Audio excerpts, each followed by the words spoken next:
जय श्रीकृष्ण मित्रांनो, नाडीदोष म्हणजे काय? नाडीदोष संततीसाठी पाहतात. मग संततीसाठी फक्त नाडीदोषच पाहावा का, किंवा नाडीदोष म्हणून पत्रिका टाकून द्याव्यात का? नाडी व्यतिरिक्त संततीसाठी काय काय पाहावं लागतं? त्याचबरोबर नाडीदोष किती टक्के मानावा किंवा मानू नये, तसेच नाडीदोषाचा किती बागुलबुवा केला जातो, नाडीदोषात किती तथ्य, किती सत्य आणि काय असत्य, हे आज आपण जाणून घेणार आहोत.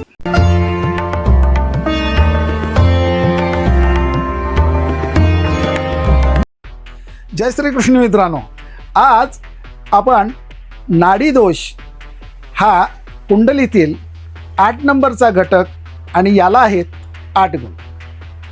नाडीदोष कशासाठी पाहिला जातो, तर बऱ्याच वेळेला संततीचा विचार नाडीवरून केला जातो. आता संततीचा विचार नाडीवरून केला जातो असं ज्या वेळेला मी म्हणतोय, त्यावेळेला निश्चित तुमच्या एक लक्षात आला असेल की नाडीदोष असेल तर संततीसाठी याचा विचार केला गेला असल्यामुळे नाडीदोष असल्यास बरेच ज्योतिषी नाडी दोष आहे, ही पत्रिका विवाहास योग्य नाही असं सांगतात, किंवा काही ज्योतिषी असं सांगतात की नाडी दोष असल्यास रक्तगट तपासून घ्या, रक्तगट भिन्न असेल तर नाडी दोषाचा विचार करू नये. यामध्ये खरंच किती तथ्य आहे हे जर आपल्याला जाणून घ्यायचं असेल तर आपण जी नाडी पाहतो ती चंद्र नक्षत्राची पाहतो. म्हणजे तुमची रास पाहतो, त्याच्यानंतर राशीचं नक्षत्र पाहतो आणि त्या नक्षत्राची जी नाडी आहे ती नाडी आपण पाहतो. नाडीचे प्रामुख्याने 3 प्रकार पडतात: आद्यनाडी, मध्यनाडी आणि अंत्यनाडी. आता आद्यनाडी ही वात प्रकाराची नाडी आहे, मध्यनाडी ही पित्त प्रकाराची नाडी आहे आणि अंत्यनाडी ही कफ प्रकारात मोडते.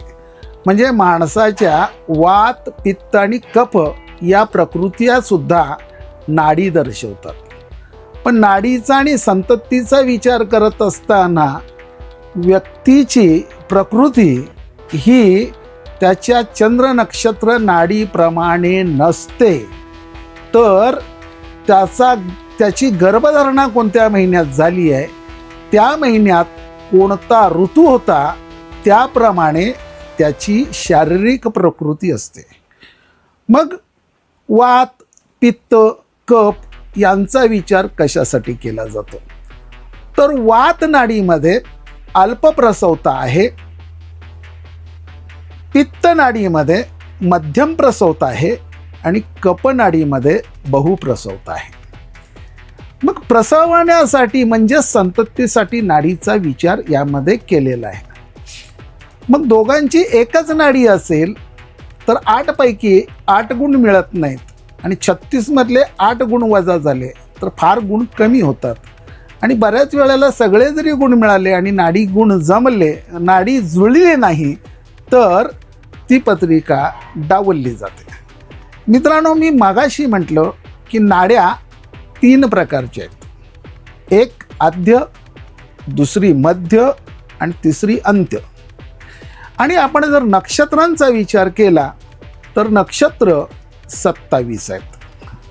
आता 27 नक्षत्रांना ह्या 3 नाड्या जर वाटायच्या झाल्या तर 9 नक्षत्रांची आद्य नाडी आहे, 9 नक्षत्रांची मध्य नाडी आहे आणि 9 नक्षत्रांची अंत्यनाडी आहे.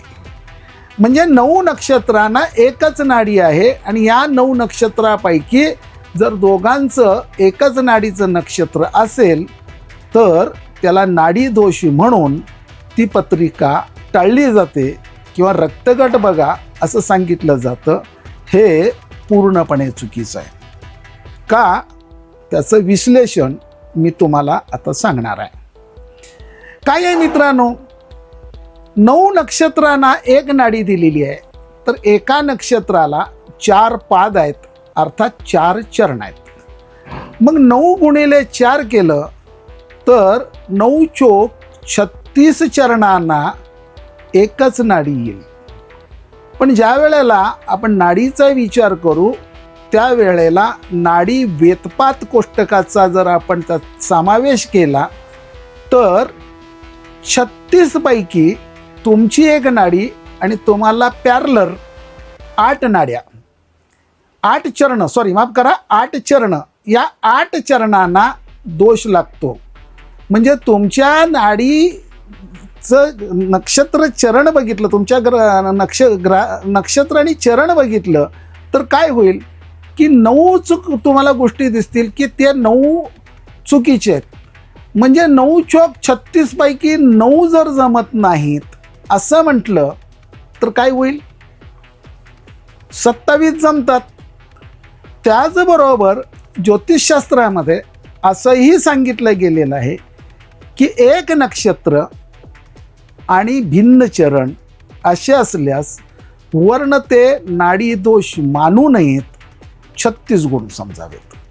तसंच एक रास, भिन्न नक्षत्र आणि एक नाडी येत असल्यास वर्ण ते नाडी दोष मानू नयेत, 36 गुण समजावेत.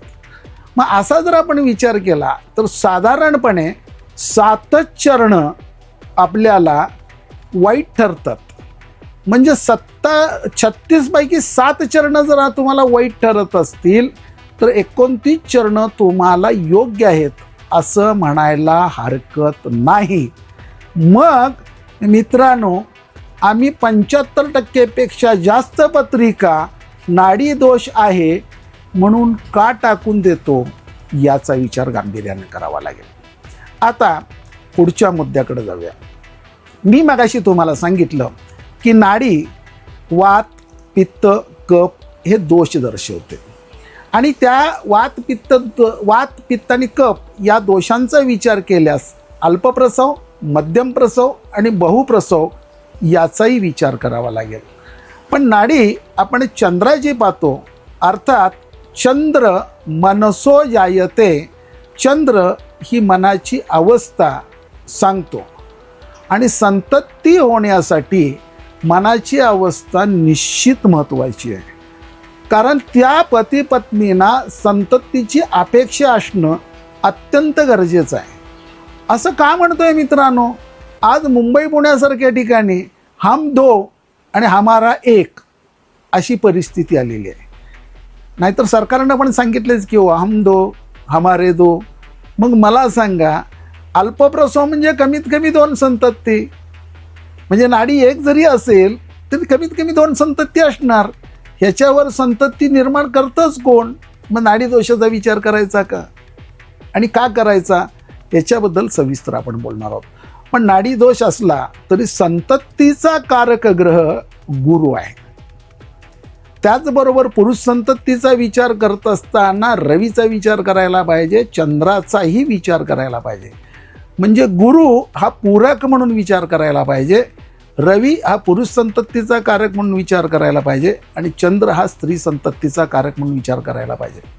मित्रांनो, हा ज्योतिषशास्त्रीय नियम जरी असला तरी स्त्री किंवा पुरुष संतती ठरत असताना 23 गुणसूत्रांच्या जोड्या असतात.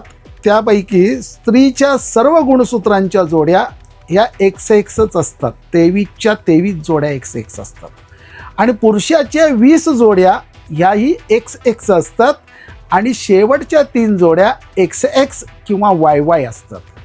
जेव्हा XX जोड्या एकत्र येतात तेव्हा स्त्री संतती होते आणि XY जोड्या जेव्हा एकत्र येतात तेव्हा पुरुष संतती होते. म्हणजे एखाद्या स्त्रीला मुलगा होणार की मुलगी होणार हे सायंटिफिक दृष्ट्या जर आपण विचार केला तर याला कारणीभूत पुरुष असतो.